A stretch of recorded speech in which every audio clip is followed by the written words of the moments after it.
নমস্কার, কেমন আছেন সবাই? নিশ্চয়ই আপনারা সবাই ভালো আছেন।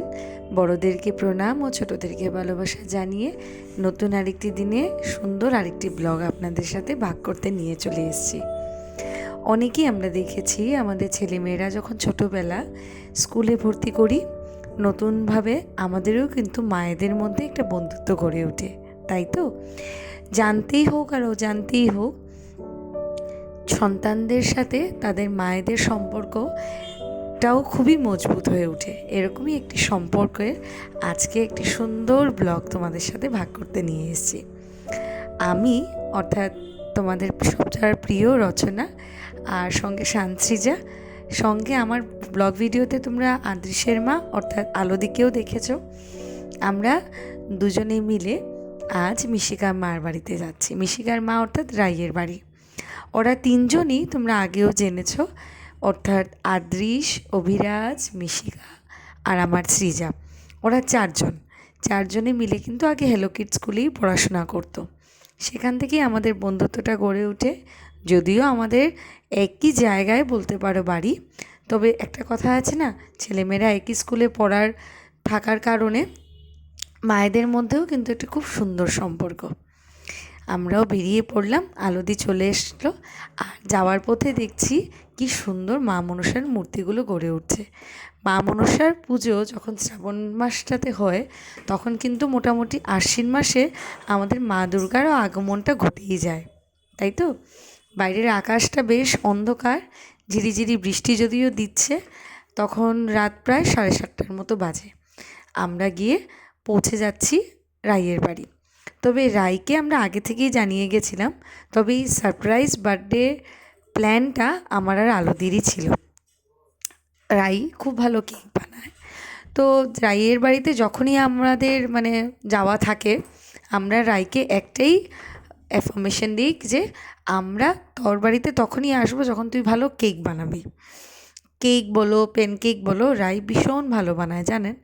আর রাইয়ের বাড়িতে কেক বা প্যানকেক এই ধরনের জিনিস যদি নাই খেতে পারলাম গিয়ে, তাহলে আর যাওয়াটা বৃথাই মনে হয়। আজও কিন্তু আমরা গিয়ে দেখছি রাই আমাদের কথা মতো আমাদের ডিমান্ডটা ফুলফিলই করছে। পুরো কেকের সমস্ত ইনগ্রিডিয়েন্টস রেডি, এখন মোটামুটি কেক কিন্তু বসে পড়বে।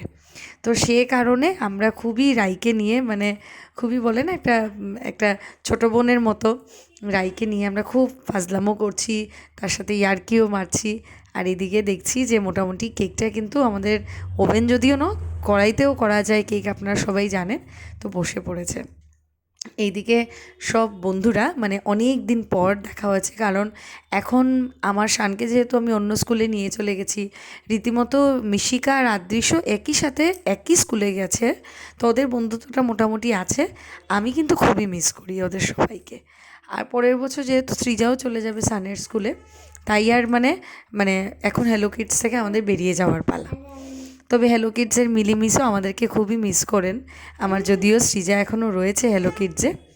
তো এই যে গিফটটা আলোদির আইডিয়া আর পছন্দটা আমি করেছি, ভীষণই সুন্দর হয়েছে, জানেন। আমি এরকম ধরনের জিনিসপত্র খুব কম কিনে থাকি, যেহেতু আমরা এতটা ব্যবহার এগুলোর জানি না। কিন্তু যখনই আমি রাইকে দিলাম, আমাদের একটাই ডিমান্ড ছিল যে তুই সুন্দর সুন্দর খাবার বানাবি আর আমাদেরকে নেমন্তন্ন করে তুই খাওয়াবি। ঠিক তার মতো রাই রাজি হলো। আর রাইয়ের শাশুড়ি মা অর্থাৎ মাসিমণি, উনিও বেশ জানেন আমাদের সাথে ভীষণ মিশুকে, পুরো রাই যেরকম ওনার কাছে একটা মেয়ের মতো, আমরা দুজনও যখন যাই রাইয়ের সাথে ভীষণই আলাপ আলোচনা হয়। আর মাসিমণি সর্বপ্রকারভাবে আমাদেরকে সাপোর্ট করে। তো মোটামুটি আমাদের এদিকে কেক রেডি। আর আচ্ছা, তোমাদেরকে একটা কথা বললাম না, রাইয়ের আরেকটা গিফট তোমরা দেখেছো, কি সুন্দর হয়েছে না জামাটা, ভীষণ সুন্দর হয়েছে। তো এই ছিল পুরোপুরি কেকটা। তোমাদের সাথে রাই নিজে কেক বানালো, তোমাদের সামনে দেখালাম। রাই নিজে কেক বানালো, নিজে কেক কাটছে, বুঝতে পারছো কীরকম জন্মদিন, এত ভালো কেক বানায় না। তো কেক টেক খাওয়া হলো, এদিকে চাও নিয়ে আসলো মাসিমণি, আমাদের জন্য ওয়েট করেছিল, বিশ্বাস করো। আমরা যাওয়ার পর মাসিমণি কেক নামানোর পর তারপর গিয়ে আমরা খেলাম। যাই হোক, এদিকে আমাদের তিনজনে মিলে একটা গল্প জমেছে, আর ওদিকে যে চারজন বাচ্চারা আছে ওরাও মাসিমণির সাথে বেশ আড্ডাটা জমে উঠেছে। আর আমরা ছোটোবেলায় কিভাবে আঁকা শিখেছি আর এখনের বাচ্চারা কিভাবে আঁকা শেখাই আমরা, ওই দুটোর মানে ভার্সানটা আমরা তিনজনের মধ্যে আলাপ হচ্ছিল, যেহেতু আমরা তিনজনই পেশায় কিন্তু শিক্ষক। তো যাই হোক, এদিকে আমরা আজকে আরেকটা ডিমান্ডও করেছি, তোমরা একটু পরেই দেখতে পাবে। সেটা হচ্ছে গিয়ে লুচি আর মানে একদম কষা মাংস। তো লুচিটা আলোদি আগে থেকেই বলে রেখেছিল রাইকে যে সেটা আমরা গিয়ে করে দেব, শুধু রাই তুই ভালো করে মানে মাংস কষাটা বানাইস। ও ভীষণ ভালো মাংস কষাও বানায়, তোমাদেরকে বিশ্বাস করাতে পারবো না। অন্য আরেকবারও খেয়েছিলাম।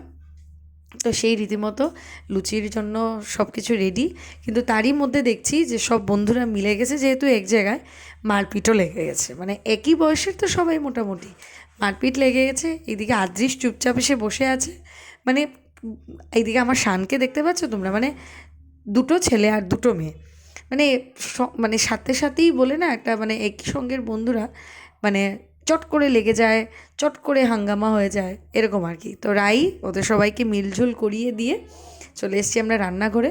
ফুলকো ফুলকো লুচি হচ্ছে, লুচিগুলো দেখে মনে হচ্ছে খালি খালি চিনি দিয়ে যদি খেয়ে মানে খাওয়া যেত আর কি, এটার একটা অপূর্ব স্বাদ।